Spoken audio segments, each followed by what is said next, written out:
खूप वाढल्यात, त्यामुळे काय उभी काय राहत नाही, त्यामुळे ती खालीच पडतात आणि मी खाली केस पडल्या नुसता भोला दिसतो, पण काय भोला नाही, पक्का कोल्हा आहे. आणि हो चुत्या पाऊस, रात्री मी व्हॉइस ओव्हर करायला बसला तेव्हाच पाऊस आला. तुम्हाला बॅकग्राऊंड मध्ये थोडा आवाज येतो. 2-3 ट्रिप मारले, त्यानंतर आपला गॅस पण संपला होता. मग आलो सर्वात पहिले सीएनजी भरण्या. सीएनजी भरून निघालो आपल्या वसेमध्ये पॅसेंजरच्या शोधात. तर भावना मी विचार केला का आता रोजच्या रोज व्हिडिओ टाकेन, पण तुम्हाला काय सांगू गाईस, घरी गेलो मला टाइमच नाही भेटत, नुसती झोप येते आणि सकाळी काय लवकर उठायला होत नाही आणि बाहेर कुठे रिक्षामध्ये एडिट करायला काय भेटत नाही. आलो मग भावना इकडे येऊन थांबलो या बिल्डिंग बरोबर, कोण पॅसेंजर भेटते का बघू. आता एमटी तर नाही जाऊ शकत ना स्टेशन. आजची कटकट बघा, माझ्या रिक्षाच्या बाजूने डायनोसॉर गेला.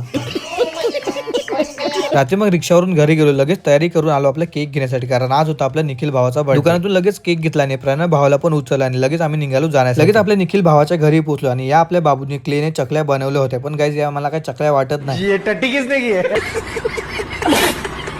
तुम्हाला पण जर तेच वाटते जे मी विचार करतो, तर तुम्ही पण माझ्यासारखे जाम घाणे. मी बाबूला बोला, बाबू हे चकले नाही वाटत, हे रॉंग नंबर आहे. बाबू तू टेन्शन नको घेऊ, एक नंबर आहे तुझ्या चकल्या. अरे